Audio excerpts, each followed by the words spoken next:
Hello दोस्तों, सभी को नमस्कार। आइए बात करते हैं कक्षा 7वीं की एनसीईआरटी साइंस चैप्टर 6 भौतिक एवं रासायनिक परिवर्तन। आइए जानते हैं भौतिक और रासायनिक परिवर्तन कैसे होता है, भौतिक परिवर्तन और क्या विभिन्नता है रासायनिक और भौतिक परिवर्तन में। क्या क्या एक दूसरे से अलग है भौतिक परिवर्तन रासायनिक परिवर्तन। आइए इसके बारे में, इसके साइंस के बारे में जानते हैं कि दैनिक जीवन में हमें अपने आसपास बहुत से परिवर्तन दिखाई देते हैं। इन परिवर्तनों में से एक या अधिक पदार्थ सम्मिलित हो सकते हैं। उदाहरण के लिए आपकी माताजी आपसे शीतल पेय बनाने के लिए पानी से शक्कर घोलने के लिए कहती है। शक्कर का विलयन बनाना एक परिवर्तन है। इसी प्रकार दूध से दही जमना एक अन्य परिवर्तन है। कभी कभी दूध खट्टा हो जाता है। दूध का खट्टा होना भी एक परिवर्तन है। खींचा हुआ रबर बैंड भी एक किसी परिवर्तन को प्रदर्शित करता है। ऐसे 10 परिवर्तनों की सूचना बनाइए जिन्हें आप अपने आसपास देखते हैं। इस अध्याय में हम कुछ क्रियाकलाप करके इन परिवर्तनों की प्रकृति का अध्ययन करेंगे। व्यापक रूप से ये परिवर्तन 2 प्रकार के होते हैं, भौतिक और रासायनिक। आइए 6.1 भौतिक परिवर्तन जानते हैं इसके बारे में। क्रियाकलाप 6.1 कागज के एक टुकड़े को 4 वर्गाकार टुकड़ों में काटिए और प्रत्येक वर्ग को पुनः 4 टुकड़ों में काटिए। इन टुकड़ों को फर्श अथवा किसी मेज पर इस प्रकार लगाइए जिससे ये टुकड़े परस्पर जुड़कर कागज के टुकड़े का मूल आकार ले लें। जैसे चित्र 6.1 देखिए दोस्तों, चित्र 6.1 की कागज के टुकड़े दिखाए गए हैं। कि आइए जानते आगे कि स्पष्ट है से आप टुकड़ों को पुनः जोड़कर मूल टुकड़ा नहीं बना सकते। हाँ दोस्तों, जब आप टुकड़ों को एक बार काट देते हैं और दोबारा उस टुकड़ों को पुनः एक नहीं जोड़कर उसको दोबारा नहीं बना सकते। लेकिन क्या आप कागज के गुण में कोई परिवर्तन हुआ?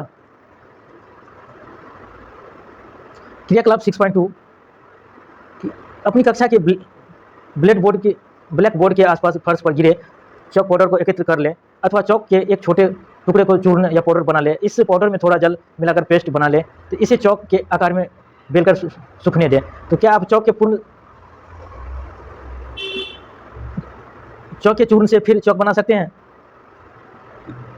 क्रियाकलाप 6.3 कांच या प्लास्टिक के टुकड़े में थोड़ी सी बर्फ लीजिए और बर्फ के थोड़े से भाग के पिघलने तक बर्तन को धूप में रखें। अब आपके पास बर्फ और जल का मिश्रण होगा। अब कटोरे को हिमकारी मिश्रण या बर्फ और नमक में रख दें। क्या जल फिर से बर्फ बन गया? आइए देखते हैं और क्रियाकलाप है। क्रियाकलाप 6.4 एक पात्र में थोड़ा सा जल लेकर उसे उबालिए।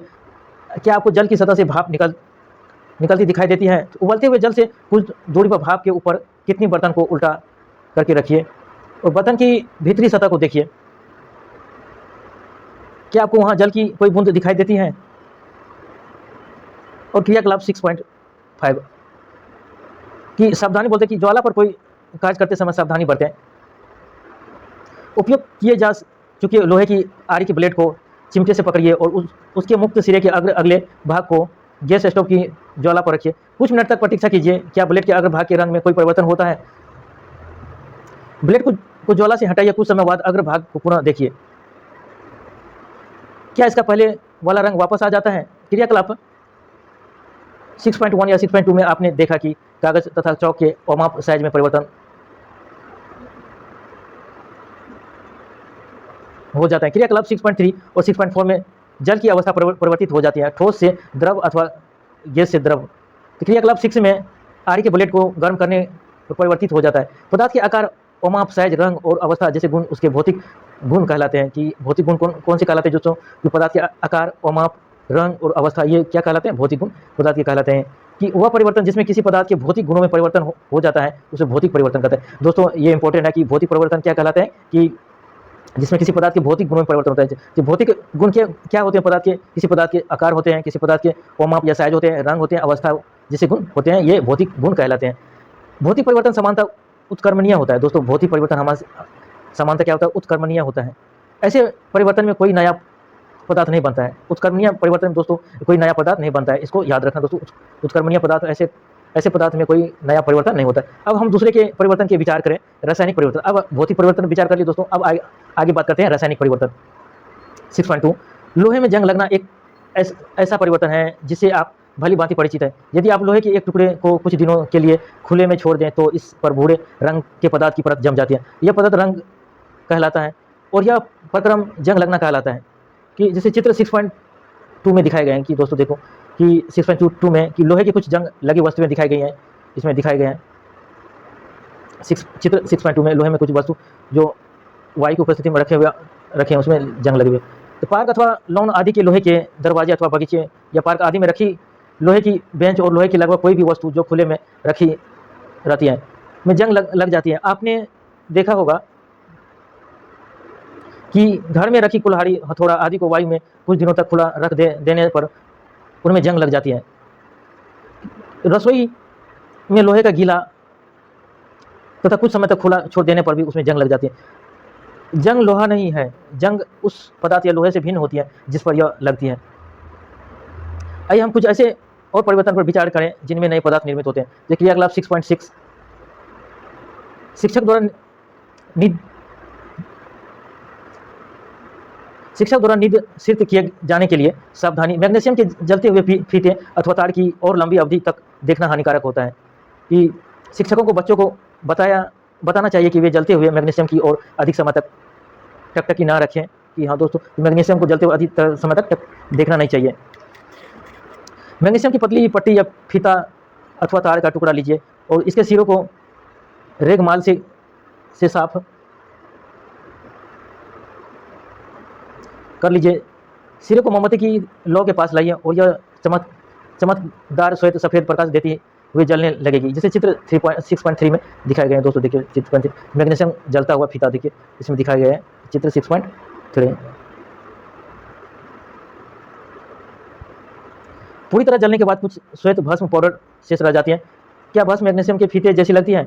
इस परिवर्तन को निम्नलिखित समीकरण द्वारा व्यक्त किया जा सकता है। जैसे मैग्नीशियम को ऑक्सीजन की उपस्थिति में जलाया जाता है तो दोस्तों मैग्नीशियम ऑक्साइड बनाते हैं, MgO। ध्यान दें कि यहाँ किसी समीकरण गणित में प्रयुक्त समीकरणों से भिन्न है। इस प्रकार के समीकरणों में तीर का अर्थ है बनना या हो जाता है। इस पुस्तक में रासायनिक समीकरणों को संतुलित करने का कोई प्रयास नहीं किया जा रहा है, न ही यह छात्रों से अपेक्षित है। भस्म को एकत्रित करके इसमें जल की कुछ मात्रा मिलाइए। मिश्रण जलीय विलयन को अच्छी तरह मिलाइए। मिश्रण का लाल और नीले लिटमस पत्र से परीक्षण कीजिए। क्या मिश्रण लाल लिटमस को नीला कर देता है? तो क्या मिश्रण नीले लिटमस को लाल कर देता है? इस परीक्षण के आधार पर आप जलीय विलयन को किस रूप में वर्गीकृत करेंगे, अम्लीय अथवा क्षारीय? भस्म को जल में घोलने पर यह नया पदार्थ बनाती है। इस परिवर्तन को निम्नलिखित समीकरण के द्वारा लिखा जा सकता है। जैसे मैग्नीशियम ऑक्साइड MgO प्लस जल H2O, जैसे मैग्नीशियम हाइड्रोक्साइड बनाते हैं दोस्तों कि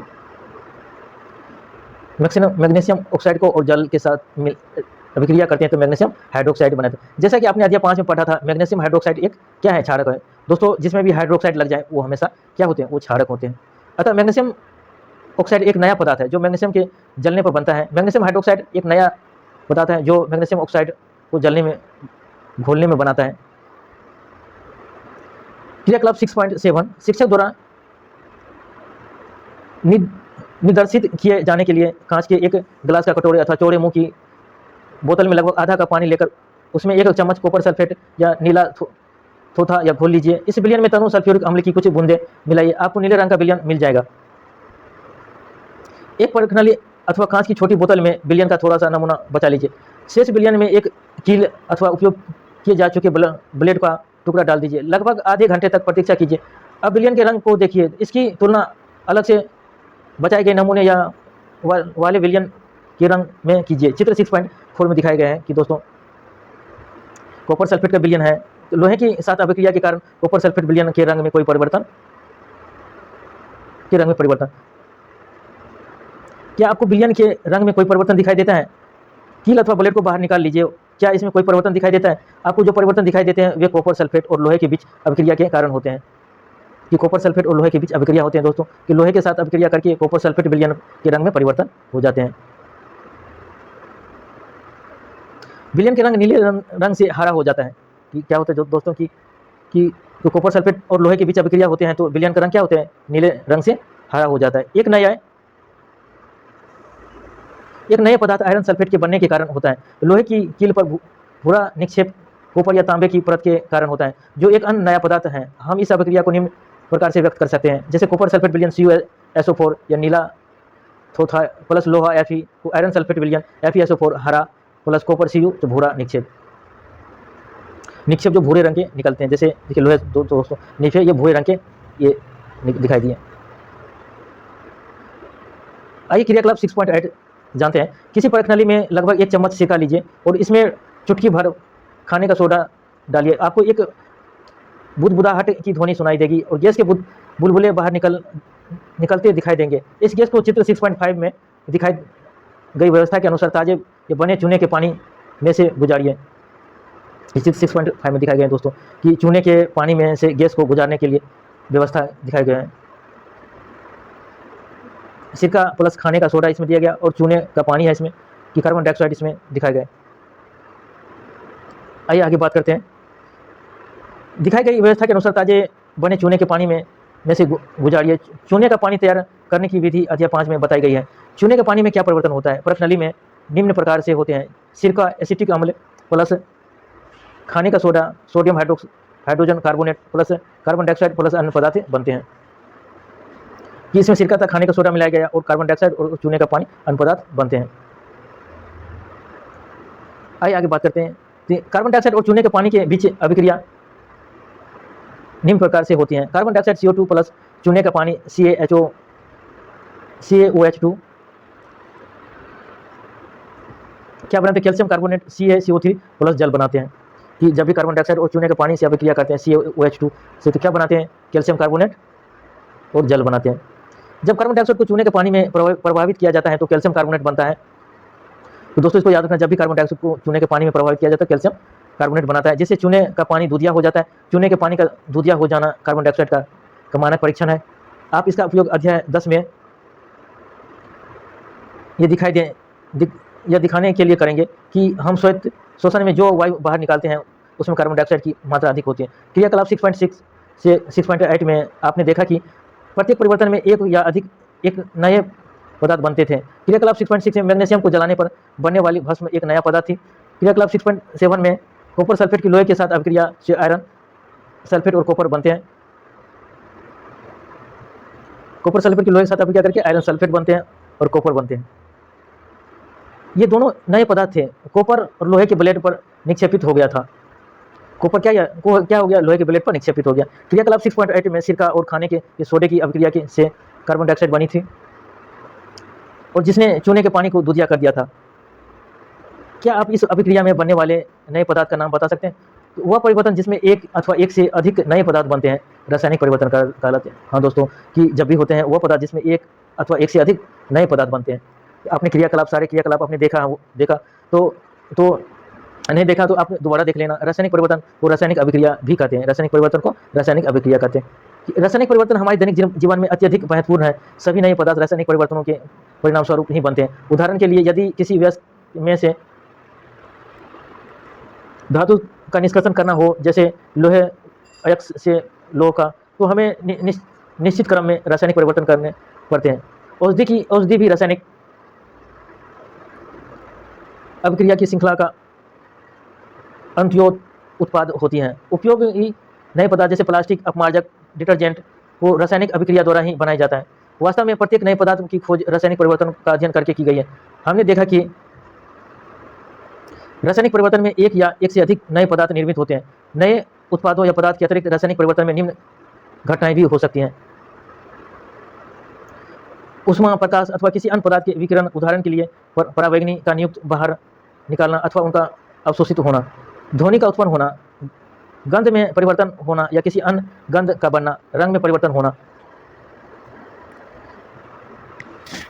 किसी गैस का बनना। आइए हम कुछ अन्य उदाहरण पर विचार करते हैं कि आपने देखा है कि मैग्नीशियम के फीते का जलना एक रासायनिक परिवर्तन है।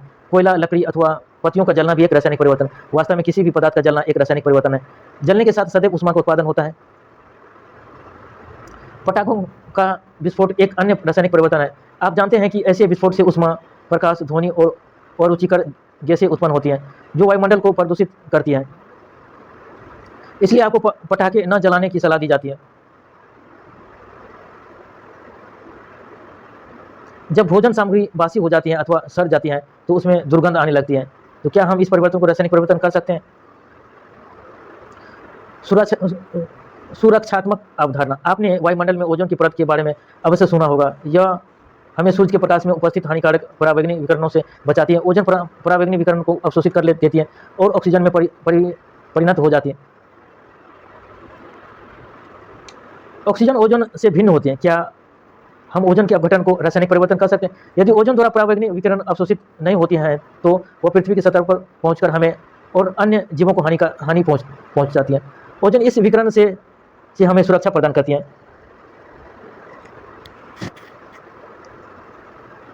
प्राकृतिक आवरण की तरह कार्य करती है। संभवतः आपने देखा होगा कि यदि सेब को काटने के बाद तत्काल न खा लिया जाए तो उसके कटे हुए भूरे रंग के हो जाते हैं। यदि आपने रंग में यह परिवर्तन नहीं देखा होगा तो किसी सेब का एक टुकड़ा काटिए और उसे कुछ देर तक ऐसा ही छोड़ दीजिए, तो ऐसे प्रकार के क्रियाकलाप आलू अथवा बैगन के टुकड़े के साथ भी दोहराइए। ऐसी प्रत्येक स्थिति में रंग का परिवर्तन यह वास्तव में किसी नए पदार्थ अथवा पदार्थों के बनने के कारण होता है। क्या यह परिवर्तन रासायनिक परिवर्तन नहीं है? अध्याय 1 में हमने पढ़ा कि पादप पौधे अपना भोजन प्रकाश संश्लेषण नामक प्रक्रम द्वारा स्वयं बनाते हैं। क्या हम प्रकाश संश्लेषण को रासायनिक परिवर्तन कर सकते हैं? पहले ने कहा कि पाचन भी एक रासायनिक परिवर्तन है। अध्याय 5 में आपने अम्ल क्षार को परस्पर मिलाकर उदासीन किया था। क्या उदासीनीकरण अभिक्रिया रासायनिक परिवर्तन है? लोहे में जंग लगना। आइए हम जंग लगने की घटना पर पुनः विचार करते हैं। यह एक ऐसा परिवर्तन है जो लोहे की वस्तुओं को प्रभावित करता है और धीरे धीरे उन्हें नष्ट कर देता है। क्योंकि लोहे का उपयोग सेतु, पुल, जहाज, काठ, ट्रक आदि का ढांचा बनाने में और अन्य कई वस्तुओं को बनाने के लिए किया जाता है, अतः जंग लगने के कारण होने वाली आर्थिक हानि बहुत अधिक होती है। जंग लगने की प्रक्रिया को निम्नलिखित समीकरण द्वारा व्यक्त किया जा सकता है। जैसे लोहा Fe ऑक्सीजन की उपस्थिति में वायु से प्लस जल H2O, तो क्या बनाते हैं? जंग आयरन ऑक्साइड बनाते हैं Fe2O3। जंग लगने के लिए ऑक्सीजन और जल अथवा जल वाष्प दोनों की उपस्थिति अनिवार्य है। वास्तव में यदि वायु में आर्द्रता की मात्रा अधिक हो अर्थात नमी अधिक हो तो जंग जल्दी लगती है। पहले क्या कहती है? ओह, इसलिए मेरी सहेली रीता सदैव लोहे की वस्तुओं में जल्दी जंग लगने की शिकायत करती है क्योंकि वह समुद्र तट के निकट रहती है। हम जंग लगने से रोकथाम कैसे करते हैं? लोहे की वस्तुओं को ऑक्सीजन अथवा जल अथवा दोनों के संपर्क में आने से बचाकर ही ऐसा किया जा सकता है। इसका एक सरल उपाय उन पर पेंट अथवा गिरिज की एक परत चढ़ाना है। वास्तव में लोहे की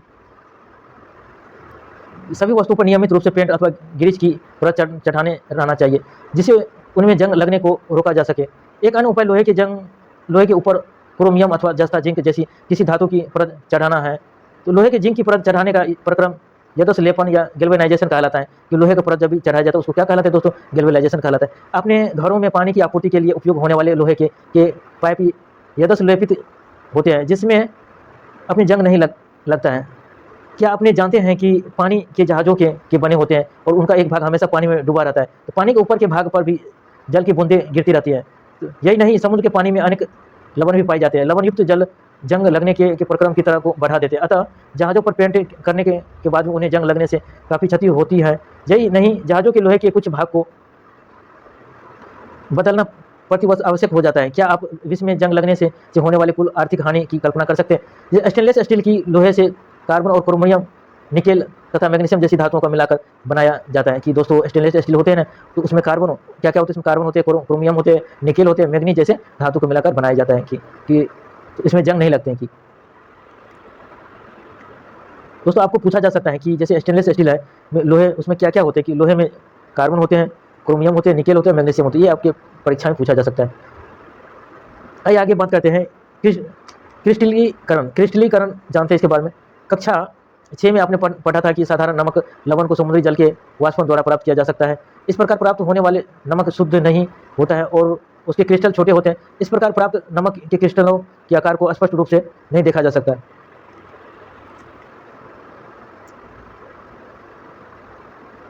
तथापि किसी पदार्थ के शुद्ध तथा बड़ी अमाप के क्रिस्टल उनके विलयन से प्राप्त किया जा सकते हैं।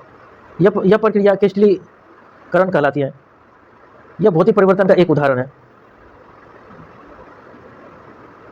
सावधानी, केवल तनु सल्फ्यूरिक अम्ल का ही उपयोग करें जब जल को उबालते समय सतर्क करें। क्रियाकलाप 6.9 में अम्ल का उपयोग किया जाना है, अतः इसे शिक्षक की उपस्थिति में किया जाए। किसी बीकर में लगभग 1 कप जल लीजिए और उनमें तनु सल्फ्यूरिक अम्ल की कुछ बूंदें मिलाइए। जल को गर्म कीजिए। जब जल उबलना आरंभ कर दें तो उसमें धीरे धीरे कॉपर सल्फेट का चूर्ण निरंतर चलाते हुए मिलाइए। और चित्र 6.6 देखिए, चित्र 6.6 देखिए। चित्र 6.6 कॉपर सल्फेट के क्रिस्टल दिखाए गए कि किस तरह कॉपर सल्फेट के क्रिस्टल। कॉपर सल्फेट का चूर्ण मिलना तब तक जारी रखें जब तक कि उसमें कॉपर सल्फेट घोलना संभव ना हो। विलयन को फिल्टर पेपर की सहायता से छान लीजिए और इसे ठंडा होने दीजिए। जब विलयन ठंडा हो रहा हो तो उसे हिला डुलाकर अन्य किसी प्रकार न छेड़ें। कुछ समय बाद विलयन को देखिए, क्या आपको कॉपर सल्फेट के क्रिस्टल दिखाई देते हैं? यदि नहीं तो कुछ और समय तक प्रतीक्षा कीजिए। कि आपने भौतिक और रासायनिक परिवर्तन के बारे में पढ़ा है, तो अपने आसपास दिखाई देने वाले परिवर्तन को भौतिक परिवर्तन कहते हैं अथवा रासायनिक परिवर्तन के रूप में पहचानने का प्रयास कीजिए। रासायनिक परिवर्तन, रासायनिक अभिक्रिया, क्रिस्टलीकरण या द्रव से लेपन और भौतिक परिवर्तन, जंग लगना। आपने क्या सीखा? ये जानते हैं कि परिवर्तन दो प्रकार के होते हैं, भौतिक और रासायनिक। भौतिक परिवर्तन में पदार्थ के भौतिक गुणों से कुछ परिवर्तन होते हैं। इन परिवर्तनों में कोई नए पदार्थ नहीं बनते हैं। ये परिवर्तन उत्क्रमणीय हो सकते हैं। रासायनिक परिवर्तन में नए पदार्थ बनते हैं और कुछ पदार्थों के क्रिस्टलीकरण के द्वारा उनके विलयनों से शुद्ध अवस्था में प्राप्त किया जा सकता है। थैंक यू दोस्तों, आप इसको अभ्यास करना। तो अभ्यास करेंगे तो इस चैप्टर को अच्छे से सीख पाएंगे। अभ्यास नहीं करेंगे तो इस चैप्टर में कुछ नहीं सीख पाएंगे। तो आप इसको अभ्यास करना, एक बार दोबारा वीडियो को देखना, उसको अभ्यास करना। क्रियाकलाप परियोजना पर कार्य दिया गया है। क्या आप जानते हैं दिल्ली में कुतुब मीनार के पास एक लोहे स्तंभ चित्र 6.7 यहाँ दिखाया गया है कि जो 7 मीटर से अधिक ऊंचा है, इसका भार 6000 kg है से अधिक है। इसे 1600 वर्ष से भी अधिक पहले बनाया गया था। तो इसमें वर्षों में भी इस पर जंग नहीं लगी है। इसके जंग प्रतिरोधक गुण और इसके अमाप की वजह से विश्व भर में सभी भागों के वैज्ञानिक द्वारा इसका परीक्षण किया गया। तो इससे यह जानकारी मिलती है कि अब ये 1600 वर्ष पूर्व भारत में धातु प्रौद्योगिकी में कितना विकास हो चुका था। दोस्तों, इसमें जंग नहीं लगा। अब हमारी 1600 ईस्वी में धातु प्रौद्योगिकी में कितना विकास हो चुका था दोस्तों, अभी तक भी इससे जानकारी यही मिलती है कि हमारी 1600 ईस्वी में भी हमारी धातु प्रौद्योगिकी में विकास हुआ था। थैंक यू दोस्तों, आज इतना ही तक। अगले वीडियो में, अगले क्लास में